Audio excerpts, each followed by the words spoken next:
ബാങ്ക്വിറ്റിൻ്റെ ഈ എപ്പിസോഡിലേക്കും എല്ലാ പ്രിയപ്പെട്ടവർക്കും സ്വാഗതം.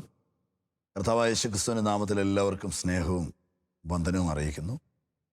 നമ്മൾ കഴിഞ്ഞ ആഴ്ചകളിൽ സ്വർഗീയ പ്രതിഫലത്തെക്കുറിച്ച് ചിന്തിക്കുകയായിരുന്നു. നാം ചിന്തിച്ചു വന്നത് ഇങ്ങനെയാണ്: ഇനി വരുവാൻ പോകുന്നൊരു നിത്യജീവങ്കിലേക്ക് നാം വിളവ് കൂട്ടിവെക്കുകയാണ്. അതുകൊണ്ട് ഭൂമിയിൽ നാം ഇന്നായിരിക്കുന്ന ഈ ജീവിതം നമുക്ക് ലഭിക്കുവാൻ പോകുന്ന ആ നിത്യജീവങ്കിലേക്ക് പ്രതിഫലത്തെ ചരതിച്ചു വെക്കുവാൻ ദൈവം തരുന്ന അവസരമാണ്. ഈ ഒരു കാര്യമാണ് നമ്മൾ കഴിഞ്ഞ ദിവസങ്ങളിൽ ചിന്തിച്ചുകൊണ്ടിരുന്നത്. ഇന്ന് അതിനോട് ചേർന്ന് തന്നെ കർത്താവ് പ്രതിഫലം എന്നുള്ള പദത്തിൻ്റെ ഒരു മറുവശമായി നിക്ഷേപം എന്നൊരു പദത്തെ കൂടെ പരാമർശിച്ചിട്ടുണ്ട്. നമ്മൾ ആ പദമാണ് ഇന്ന് ചിന്തിക്കുന്നത്. സ്വർഗീയ നിക്ഷേപങ്ങളെക്കുറിച്ച്, ട്രഷർ എന്നൊക്കെ പറയും, നിക്ഷേപം. ലൂക്കോസിൻ്റെ സുവിശേഷത്തിലും അതുപോലെ മത്തായിയുടെ സുവിശേഷത്തിലുമൊക്കെ, അല്ലെങ്കിൽ സമവീക്ഷണ സുവിശേഷങ്ങളിൽ കർത്താവ് ഇതിനെക്കുറിച്ച് വ്യക്തമായിട്ട് ഓർപ്പിച്ചിട്ടുണ്ട്. അത് ഗിരിപ്രഭാഷണത്തിൽ മാത്രമല്ല, കർത്താവായ യേശുക്രിസ്തു തുടർന്നും തൻ്റെ ഉപദേശങ്ങളിൽ ഇതിനെക്കുറിച്ച് വ്യക്തമായി ഓർപ്പിച്ചിട്ടുണ്ട്. മത്തായിയുടെ സുവിശേഷത്തിൽ അതിൻ്റെ 6-ാം അധ്യായം പഠിക്കുമ്പോൾ ഗിരിപ്രഭാഷണത്തോടുള്ള ബന്ധത്തിന് നാം ഇത് ചിന്തിക്കുമ്പോൾ, ലൂക്കോസിൻ്റെ സുവിശേഷം 12-ാം അധ്യായത്തിലും ഇതേ കാര്യം കർത്താവ് ചില ഒക്കേഷനുകളിൽ ഓർപ്പിച്ചിരിക്കുന്നത് നമുക്ക് പഠിക്കാൻ കഴിയും. ഇനിയും കർത്താവിൻ്റെ വാക്കുകൾ നിങ്ങൾ ശ്രദ്ധിക്കുക. ഇതൊരാശയമല്ല, ഇത് കർത്താവായ യേശുക്രിസ്തു നമ്മോട് പറഞ്ഞ ഉപദേശമാണ്. കർത്താവ് ഇങ്ങനെ ഓർപ്പിക്കുന്നു മത്തായിയുടെ സുവിശേഷം 6-ാം അധ്യായത്തിൽ അതിൻ്റെ 19 മുതൽ ഇങ്ങോട്ട്: പുഴുവും തുരുമ്പവും കെടുക്കുകയും കള്ളന്മാർ തുരന്നു മോഷ്ടിക്കുകയും ചെയ്യുന്ന ഈ ഭൂമിയിൽ നിങ്ങൾ നിക്ഷേപം സ്വരൂപിക്കരുത്. നിങ്ങൾ ഈ വാക്യം ശ്രദ്ധിക്കണം. നിങ്ങൾ നിക്ഷേപം സ്വരൂപിക്കരുത്. അരുതെന്നാണ് കർത്താവ് പറയുന്നത്. നിക്ഷേപം സ്വരൂപിക്കരുത്. അടുത്തത്, ഭൂമിയിൽ നിക്ഷേപം സ്വരൂപിക്കരുതെന്ന് പറയുന്ന കർത്താവ് ഇനി എവിടെ നിക്ഷേപിക്കാം എന്ന് പറയുകയാണ്. പുഴുവും തുരുമ്പും കെടുക്കാതെയും കള്ളന്മാർ തുരന്ന് മോഷ്ടിക്കാതെയും ഇരിക്കുന്ന സ്വർഗത്തിൽ നിങ്ങൾ നിക്ഷേപം സ്വരൂപിച്ചു കൊള്ളുവീൻ. നിന്റെ നിക്ഷേപം ഉള്ളിടത്ത് നിന്റെ ഹൃദയവും ഇരിക്കും. ഇതാണ് കർത്താവ് ഓർപ്പിക്കുന്നത്. എന്താണ് ഈ നിക്ഷേപം എന്ന് പറഞ്ഞാൽ? നിക്ഷേപം എന്ന് പറഞ്ഞാൽ അതിൻ്റെ അർത്ഥം, ഇന്ന് എൻ്റെ കരത്തിലുള്ളത് ഇന്നത്തേക്ക് ഞാൻ ചിലവഴിക്കാതെ നാളെ ഒരു ദിവസത്തേക്ക് വേണ്ടി മാറ്റിവെക്കുന്നു. ഇതിൻ്റെ പേരാണ് നിക്ഷേപം. ഞാനൊന്നുകൂടെ പറയാം. ഇന്ന് എൻ്റെ കരത്തിലുള്ളത് ഇന്നത്തേക്ക് ചിലവഴിക്കാതെ നാളത്തേക്ക് വേണ്ടി, അല്ലെങ്കിൽ നാളെ ചെലവിടേണ്ടതിന് ഞാൻ മാറ്റിവെക്കുന്നതിൻ്റെ പേരാണ് എന്ത്? നിക്ഷേപം. അപ്പോൾ കർത്താവ് പറയുന്നു, നിങ്ങൾ പുഴുവും തുരുമ്പും കെടുക്കുകയും കള്ളന്മാർ തുരന്ന് മോഷ്ടിക്കുകയും ചെയ്യുന്ന ഭൂമിയിൽ നിക്ഷേപം സ്വരൂപിക്കരുത് എന്ന് പറഞ്ഞാൽ നാളത്തേക്ക് വേണ്ടി ചരതിച്ച് വെക്കരുത്. നമ്മൾ ഈ കേൾക്കുന്ന എല്ലാവരുടെയും നെറ്റി ചുളിയിക്കുന്ന ഒരു പദമാണ്, അല്ലെങ്കിൽ ഒരു സെൻറ്റൻസാണിത്. നാളത്തേക്ക് വേണ്ടി നിങ്ങൾ ഭൂമിയിൽ നിക്ഷേപം സ്വരൂപിച്ച് വെക്കരുത്. ഈ ഒരു വ്യൂവിൽ കർത്താവ് ഇത് പറയുമ്പോൾ ഇത് അക്സെപ്റ്റ് ചെയ്യാൻ നമ്മളെപ്പോലുള്ള എത്ര പേർക്ക് കഴിയും? നാം ഒരുപക്ഷെ ഭൂമിയിൽ ജീവിക്കുമ്പോൾ തന്നെ ലോകത്തിലേക്ക് നമ്മൾ നോക്കുമ്പോൾ, ഒരു വശത്ത് ഈ ലോകത്തിന് അനുരൂപരാകരുതെന്ന് ദൈവത്തിൻ്റെ തിരുവചനം നമ്മോട് പറഞ്ഞിരിക്കുമ്പോൾ തന്നെ ലോകത്തിൻ്റെ ആശയങ്ങൾക്കും ചിന്താഗതികൾക്കും ഒത്തവണ്ണം അല്ലേ നമ്മുടെ ക്രിസ്ത്യ ജീവിതം എന്ന് നമുക്ക് നമ്മെ തന്നെ ഒന്ന് വിവേചിപ്പാൻ ഈ വചനത്തിന് മുമ്പിൽ ഇടയാക്കട്ടെ എന്ന് ഞാൻ പ്രാർത്ഥിക്കുക. കർത്താവ് വ്യക്തമായിട്ട് പറയുന്നു, നിങ്ങൾ ഭൂമിയിൽ നാളത്തേക്ക് വേണ്ടി ഒന്നും സ്വരൂപിക്കരുത്. ഇത് നിങ്ങൾ കേട്ടുകൊണ്ടിരിക്കുമ്പോൾ നിങ്ങളുടെ ഹൃദയത്തിൽ വരുന്ന ചിന്തകൾ എന്തെല്ലാമായിരിക്കും? കർത്താവ് ഇപ്രകാരം ഓർപ്പിക്കുകയാണ്: പുഴുവും തുരുമ്പും കെടുക്കുകയും കള്ളന്മാർ തുരന്ന് മോഷ്ടിക്കുകയും ചെയ്യുന്ന ഭൂമിയിൽ നിങ്ങൾ നിക്ഷേപം സ്വരൂപിക്കരുത്. പുഴുവും തുരുമ്പും കെടുക്കാതെയും കള്ളന്മാർ തുരന്ന് മോഷ്ടിക്കാതെയും ഇരിക്കുന്ന സ്വർഗത്തിൽ നിക്ഷേപം സ്വരൂപിച്ചുകൊള്ളുവീൻ. അടുത്ത വാക്യമാണ് കർത്താവ് പറയുന്നത്, നിന്റെ നിക്ഷേപം എവിടെയോ അവിടെ ആയിരിക്കും നിന്റെ ഹൃദയവും. എന്താണ് അതിൻ്റെ അർത്ഥം? അതിൻ്റെ അർത്ഥം നീ എവിടെ നിക്ഷേപിക്കുന്നോ അതിനെക്കുറിച്ച് നിന്റെ ഹൃദയം എപ്പോഴും ചിന്തിച്ചുകൊണ്ടിരിക്കും. ആമേൻ. നിങ്ങൾ ആരെങ്കിലും എവിടെയെങ്കിലും നിക്ഷേപിച്ചിട്ടുണ്ടോ? ബാങ്കിലായിരിക്കാം, മറ്റിടങ്ങളിലായിരിക്കാം. ഉണ്ടെങ്കിൽ നിങ്ങൾക്കൊരു കോൺഫിഡൻസ് ഉണ്ടാകും, ഒരു കോൺഫിഡൻസ്, ഒരു ഉറപ്പ്. എൻ്റെ പ്രശ്നത്തിൽ അല്ലെ എനിക്കൊരു അപകടം വന്നാൽ, ഒരു പ്രതിസന്ധി വന്നാൽ ഇന്ന എമൗണ്ട് എൻ്റെ കയ്യിലുണ്ട്, ഇത്രത്തോളം എമൗണ്ട് എൻ്റെ കയ്യിലുണ്ട് എന്നൊക്കെ നമുക്ക് ഒരു ചിന്താഗതി വരത്തില്ലേ? ഞാൻ കഴിഞ്ഞ ദിവസം ഒരു ബ്രദറിനെ കണ്ടു. അദ്ദേഹം നല്ലൊരു തുക മുടക്കി ഇൻഷുറൻസ് എടുത്ത ഒരാളാണ്. ഇപ്പോൾ ലൈഫ് ഇൻഷുറൻസ് ആയിരിക്കാം, എല്ലാ ഇൻഷുറൻസും ലൈഫ് ഇൻഷുറൻസ് ആണല്ലോ. എന്നാൽ ഇതിന് മരണശേഷം മാത്രമേ ഇത് ലഭിക്കുകയുള്ളൂ. ലൈഫ് ഇൻഷുറൻസ് എന്നൊക്കെ പറയുന്നേ ഉള്ളൂ, അത് ജീവനുള്ളപ്പോൾ ലഭിക്കത്തുമില്ല, മരിച്ചതിന് ശേഷം അത് ലഭിക്കത്തുള്ളൂ. എന്നാൽ അദ്ദേഹം വളരെ സന്തോഷത്തോടെ ഉറപ്പോടെ എന്നോട് പറഞ്ഞു, ഇനിയും എനിക്കൊരു ആരോഗ്യ പ്രശ്നം വന്നാൽ എനിക്ക് വിഷമിക്കാനൊന്നുമില്ല. കാരണം ഏതാണ്ട് പ്രീമിയമൊക്കെ അടച്ചു കഴിയുമ്പോൾ എനിക്ക് ലഭിക്കുന്ന 1 കോടി രൂപയാണ്. ഈ 1 കോടി രൂപ അദ്ദേഹത്തിന് ചികിത്സയ്ക്ക് ലഭിക്കുമെന്നുള്ളതൊക്കെ അദ്ദേഹത്തെ അങ്ങ് വളരെ കോൺഫിഡൻസ് ഉള്ള ഒരു വ്യക്തിയാക്കുകയാണ്. ഇനിയും പിള്ളേർക്ക് വേണ്ടി, അതുപോലെ നാളേക്ക് വേണ്ടിയൊക്കെ നേരത്തെ തന്നെ കൂട്ടിവെക്കുന്നവരുണ്ട്. അപ്പം അങ്ങനെ കൂട്ടിവെക്കുന്ന ഒരു വ്യക്തിക്ക് ഒരു പ്രശ്നം വരുമ്പോൾ ആദ്യം ചിന്തിക്കുന്നത് എനിക്ക് ഇന്ന നിക്ഷേപം ഉണ്ടെന്നാണ്. എന്നാൽ കർത്താവ് പറയുന്നു, നിന്റെ നിക്ഷേപം എവിടെയോ അവിടെ ആയിരിക്കും നിന്റെ ഹൃദയോ. ഇതിൻ്റെ അർത്ഥം എന്താണെന്നറിയാമോ? നമ്മെ ദൈവം ആക്കിയിരിക്കുന്ന ഭൂമിയിൽ നിക്ഷേപിക്കുവാനോ നമ്മുടെ നാളുകൾ സുരക്ഷിതമാക്കുവാനോ അല്ല. നമ്മെ ദൈവം ആക്കിയിരിക്കുന്ന ഉയരത്തിൽ നിക്ഷേപിക്കുവാനും നമ്മുടെ നിത്യജീവങ്കലേക്ക് നിക്ഷേപിച്ചിട്ട് അത് സുരക്ഷിതമാക്കുവാൻ, അത് ഭദ്രമാക്കുവാൻ, സ്വർഗീയ സ്ഥലങ്ങളിൽ നമ്മെ എത്തിക്കുവാൻ കർത്താവായ യേശുക്രിസ്തുവിൻ്റെ മഹാപൗരോഹിത്യത്തിന് കഴിയും. നല്ല മഹാപുരോഹിതനായ യേശു നമ്മുടെ ബലഹീനതകളിൽ നമ്മെ സഹായിക്കുന്നു. നമ്മെ താൻ മുഖാന്തരം ദൈവത്തോട് അടുക്കുന്നവർക്ക് വേണ്ടി പക്ഷപാതം ചെയ്യുവാൻ അവൻ ജീവിക്കുന്നു. തീർച്ചയായും നിത്യജീവങ്കലേക്ക് നമ്മെ കൈപിടിച്ചുയർത്തുവാൻ കർത്താവിന് കഴിയും. എന്നാൽ നിത്യജീവങ്കലേക്ക് വിളവ് കൂട്ടിവെക്കാൻ നമുക്കേ കഴിയും, നിക്ഷേപം സ്വരൂപിക്കുവാൻ നമുക്കേ കഴിയും. യേശുവിൻ്റെ ഭാഷയിൽ പറഞ്ഞാൽ അന്നത്തെ ജൂയിഷ് കൾച്ചർ അനുസരിച്ച് പഴകിപ്പോകാത്ത മടിശീല, തീർന്നു പോകാത്ത നിക്ഷേപം എന്നൊക്കെയാണ് കർത്താവ് പറയുന്നത്. നമുക്കിന്ന് ഈ ചുരുക്ക മിനിറ്റുകളിൽ ചിന്തിക്കാൻ, നാം സ്വർഗത്തിൽ വല്ലതും നിക്ഷേപിച്ചിട്ടുണ്ടോ? അല്ലെങ്കിൽ സ്വർഗീയ സ്ഥലങ്ങളിലെ ആ നിക്ഷേപം നമ്മുടെ അടുത്തൊരു ജീവിതത്തിൽ ഉതകുമോ? കർത്താവ് ഇപ്രകാരം പറയുന്നു, നിന്റെ നിക്ഷേപം ഉള്ളിടത്ത് നിന്റെ ഹൃദയവും ഇരിക്കും.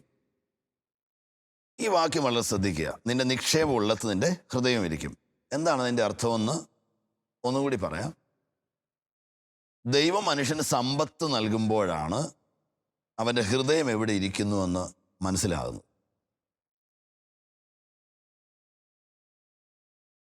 ഈ സമ്പത്ത് എന്ന് പറയുന്ന ഈ മോണിറ്ററി സിസ്റ്റം നമ്മുടെ ഇടയിലുള്ളത് തന്നെ നമ്മുടെ ഹൃദയം ഈ ജീവിതത്തിലാണോ ഇനി വരാനിരിക്കുന്ന ജീവിതത്തിലേക്കാണോ നാം ശ്രദ്ധിക്കുന്നത്, നമ്മുടെ ഹൃദയത്തെ തിരിക്കുന്നത് എന്നറിയുവാനുള്ളൊരു അളവുകോലാണ്. ഇതുകൊണ്ടാണ് മനുഷ്യന് ദൈവം സമ്പത്ത് കൊടുക്കുന്നത്, അവൻ എവിടെ നിക്ഷേപിക്കുമെന്നറിയാനാണ്. ഞാൻ ഈ പറയുന്നത് വളരെ ശ്രദ്ധയോടെ കേൾക്കുക. ദൈവം മനുഷ്യൻ്റെ കരത്തിൽ സമ്പത്ത് കൊടുക്കുന്നത് അവൻ ഏതു ജീവിതത്തിലാണ് കൂടുതൽ ശ്രദ്ധ വെച്ചിരിക്കുന്നത്, ഏതു ജീവിതത്തിനെയാണ് കൂടുതൽ ശ്ലാഘിക്കുന്നത്, ഈ ജീവിതത്തിനെയാണോ വരുവാനിരിക്കുന്ന ജീവിതത്തിനെയാണോ എന്നുള്ളത് നമുക്ക് മനസ്സിലാക്കുവാൻ വേണ്ടിയാണ്. ഇതുകൊണ്ട് തന്നെയാണ് കർത്താവ് പറഞ്ഞത്, നിന്റെ നിക്ഷേപം എവിടെയോ അവിടെ ആയിരിക്കും നിന്റെ ഹൃദയവും. വീണ്ടും ഈ നിക്ഷേപത്തെക്കുറിച്ച് പറയുമ്പോൾ കർത്താവ് പറയാണ്, കണ്ണ് ശരീരത്തിന് വിളക്കാകുന്നു. കണ്ണ് ചൊവ്വുള്ളതെങ്കിൽ ശരീരം മുഴുവനും പ്രകാശിതമായിരിക്കും. ഇവിടെ ഈ കണ്ണ് ശരീരത്തിന് വിളക്കാകുന്നു എന്ന് പറയുമ്പോൾ ഈ കണ്ണിനൊരു പ്രത്യേകതയുണ്ട്. നാം അതൊരിക്കൽ ചിന്തിച്ചതുമാണ്. നിങ്ങൾക്ക് 2 കണ്ണുകളുണ്ടെങ്കിലും 2 കണ്ണുകൾ കൊണ്ട് ഒരിടത്തെ നിങ്ങൾക്ക് ഫോക്കസ് ചെയ്യാൻ കഴിയൂ. 2 ഇടങ്ങളിലേക്ക് ഒരേ സമയം നോക്കാൻ കഴിയത്തില്ല. ഇവിടെ കണ്ണ് ചൊവ്വുള്ളതെങ്കിൽ എന്ന് പറഞ്ഞാൽ അതിന് മൂലഭാഷയിൽ കോൺകണ്ണല്ലെങ്കിൽ എന്നാണ്. കോൺകണ്ണെന്ന് പറഞ്ഞാൽ അതിൻ്റെ അർത്ഥം ഒരു കണ്ണുകൊണ്ട് ഒരു സൈഡിലേക്കും അല്ലെങ്കിൽ ഒരു പോയിന്റിലേക്കും മറ്റൊരു കണ്ണുകൊണ്ട് മറ്റൊരിടത്തേക്ക് നോക്കുന്നു.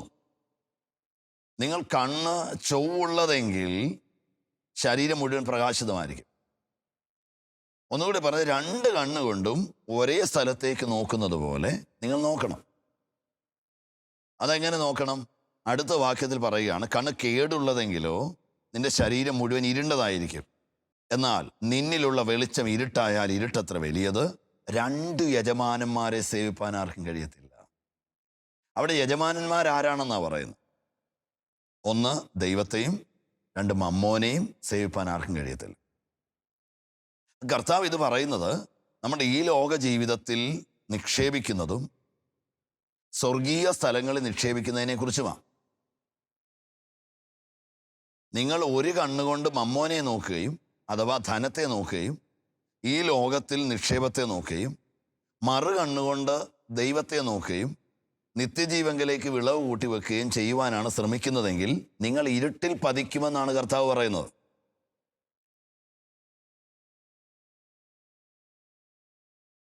രണ്ട് യജമാന്മാരെ സേവിപ്പാൻ ആർക്കും കഴിയുകയില്ല.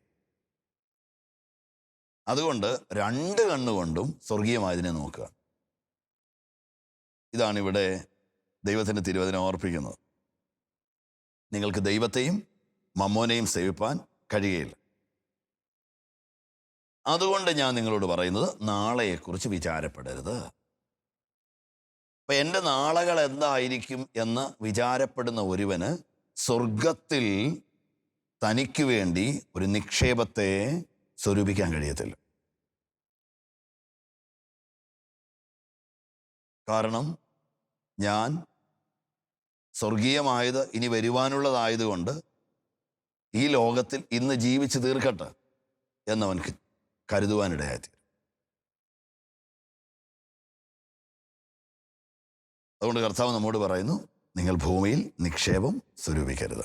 അപ്പോൾ ഇത് കേൾക്കുമ്പോൾ ഒരുപക്ഷെ നിങ്ങൾക്ക് ന്യായമായും ചോദിക്കാവുന്ന ഒരു ചോദ്യമുണ്ട്. ഭൂമിയിൽ നാളത്തേക്ക് വേണ്ടി കരുതി വെക്കാത്തവൻ ബുദ്ധിഹീനനല്ലേ?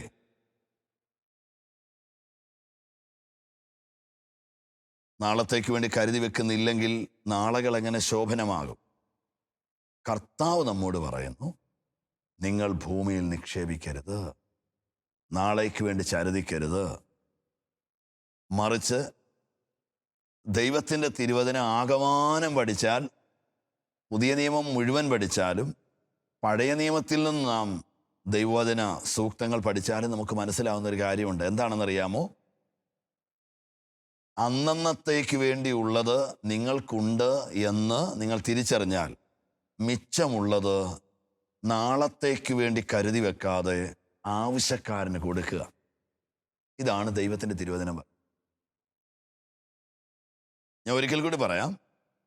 നിങ്ങളുടെ കരത്തിലുള്ളത് അതാതു ദിവസത്തേക്കുള്ളത് നിങ്ങളുടേതാക്കിയെടുത്തതിന് ശേഷം മിച്ചമുള്ളത് മറ്റൊരാളുടെ ഇന്ന് ഈ ദിവസത്തേക്ക് വേണ്ടി ചിലവഴിപ്പാൻ കൊടുക്കുക. ഇതാണ് ദൈവത്തിൻ്റെ തിരുവചനം പറയുന്നത്. അപ്പോൾ ഇത് എത്രത്തോളം പ്രാവർത്തികമാക്കുമെന്ന് അല്ലെ ആകുമെന്ന് ഒരുപക്ഷെ നിങ്ങൾ ചോദിച്ചേക്കാം. യേശു പറയുന്നു, ഇത് മനുഷ്യരാൽ അസാധ്യമാണ്, ദൈവത്താൽ സാധ്യമാണ്. അപ്പോൾ നമ്മുടെ ജീവിതത്തിൽ ധനസമ്പാദനത്തോടുള്ള ബന്ധത്തിൽ ഇതൊരു മുന്നറിയിപ്പാണ് ദൈവത്തിൻ്റെ തിരുവചനം ഓർപ്പിക്കുന്നത്.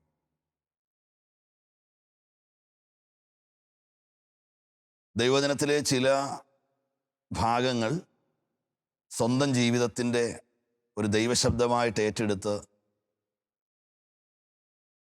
ജീവിതത്തിൽ ഒന്നും നേടാതെ, ലോകപരമായി ഒന്നും തന്നെ അനുഭവിക്കാതെ സകലതും വിട്ടെറിഞ്ഞ് ദൈവനാമത്തിന് വേണ്ടി ഇറങ്ങിയ അനേക ഭക്തന്മാരുണ്ട്. അവർ ലോകപ്രകാരം സമ്പന്നന്മാരായിരുന്നു. സമ്പത്തുള്ള പൂർവ്വപിതാക്കന്മാരുടെ അനന്തര തലമുറയായിരുന്നു. ലോകത്തവർക്ക് മാന്യതയുണ്ടായിരുന്നു. കീർത്തിപ്പെട്ട അനുഭവങ്ങൾ അവർക്കുണ്ടായിരുന്നു. പക്ഷേ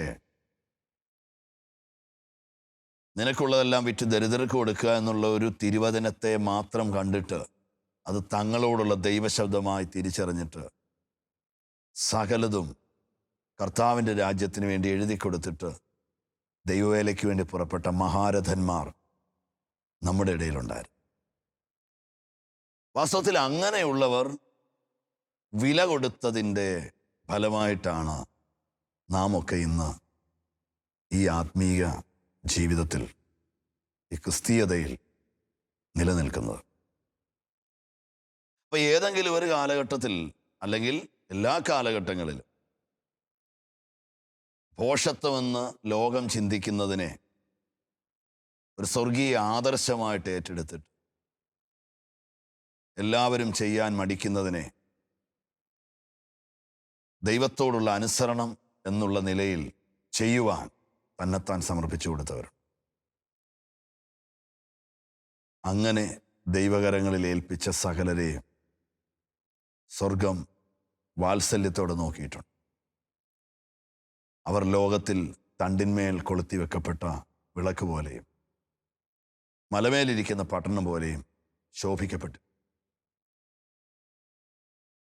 അവർ കഴിഞ്ഞു പോയതിന് ശേഷവും അവരാദരിക്കപ്പെട്ടു. ഇങ്ങനെയുള്ള ഭക്തന്മാർ അവരുടെ തലമുറകളിലും കാലഘട്ടങ്ങളിലും പരിഹസിക്കപ്പെട്ടെങ്കിലും അവർ കഴിഞ്ഞു പോയതിന് ശേഷം അവരാദരിക്കും. ഇനിയും വരുവാനുള്ള നിത്യതയിലും അവരാദരിക്കപ്പെടുകയും ചെയ്യും എന്ന് ദൈവവചനം പറയുക. നമ്മൾ ഈ എപ്പിസോഡുകളിൽ ഒരു ദൈവവൈതലും സമ്പത്തും എന്നുള്ള വിഷയത്തെക്കുറിച്ചാണ് ചിന്തിക്കുന്നത്. അപ്പോൾ ഇന്ന് നമ്മൾ നിക്ഷേപത്തെക്കുറിച്ച് പഠിക്കുമ്പോൾ ഖണ്ഡിതമായി ദൈവത്തിൻ്റെ തിരുവചനം നമ്മോട് പറയുന്നു, നിങ്ങൾ ഭൂമിയിൽ നിങ്ങൾക്ക് വേണ്ടി നിക്ഷേപം സ്വരൂപിക്കരുത്. അത് അരുതെന്ന് തന്നെയാണ് പറയുന്നത്. മറിച്ച് സ്വർഗത്തിൽ നിക്ഷേപങ്ങളെ സ്വരൂപിക്കുക. മുമ്പ് ഞാൻ തന്നെ നിങ്ങളോട് ചോദിച്ചതുപോലെ വീണ്ടും ഞാൻ പറയുന്നു,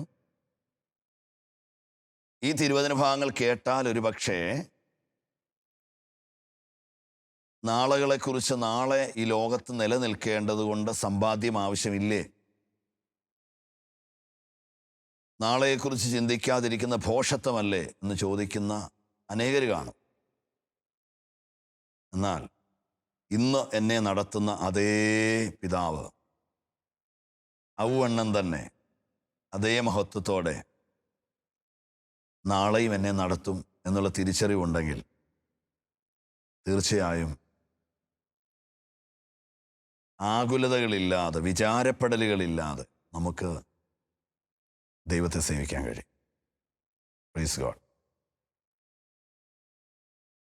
അതുകൊണ്ട് കർത്താവ് ഇപ്രകാരം പറയുന്നത്, എന്ത് തിന്നും, എന്ത് കുടിക്കും, എന്ത് ഉടുക്കും എന്നൊന്നും നിങ്ങൾ വിചാരപ്പെടരുത്.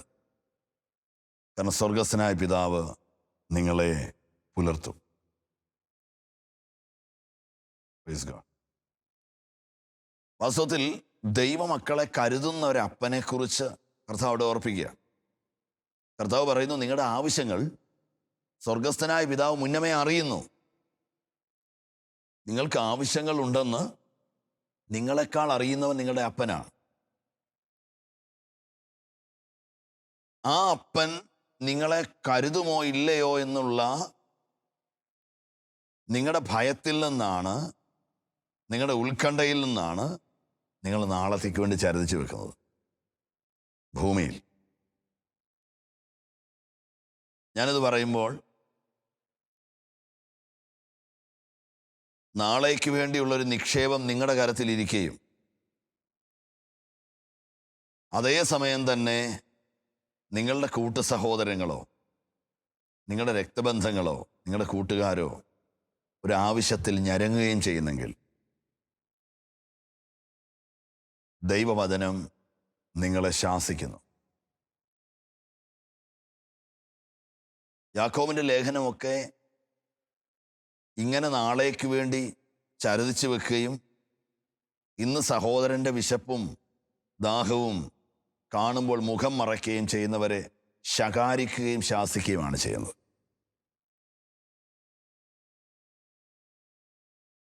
അപ്പോൾ നിക്ഷേപം സ്വർഗത്തിൽ നിക്ഷേപിക്കുക. ലൂക്കോസ് 12 അതിന് 33 യേശു കർത്താവ് ഇങ്ങനെ പറഞ്ഞു, നിങ്ങൾക്കുള്ളത് വിറ്റ് ഭിക്ഷ കൊടുപ്പീൻ. ആ വാക്യം വളരെ ചിന്തനീയമാണ്. നിങ്ങൾക്കുള്ളത് അത് എത്രത്തോളം ഉണ്ടെങ്കിലും ഭിക്ഷ പോലെ കൊടുക്കണം. നിങ്ങൾ ഈ ഭിക്ഷക്കാർക്ക് എന്തെങ്കിലും കൊടുത്തിട്ടുണ്ടോ? ഭിക്ഷക്കാർക്ക് എന്തെങ്കിലും കൊടുക്കുമ്പോൾ എത്ര ലാഘവത്തോടെയാണ് കൊടുക്കുന്നത്? കാരണം ഏറ്റവും വിലപ്പെട്ടതൊന്നും ഭിക്ഷക്കാർക്ക് കൊടുക്കാറില്ല.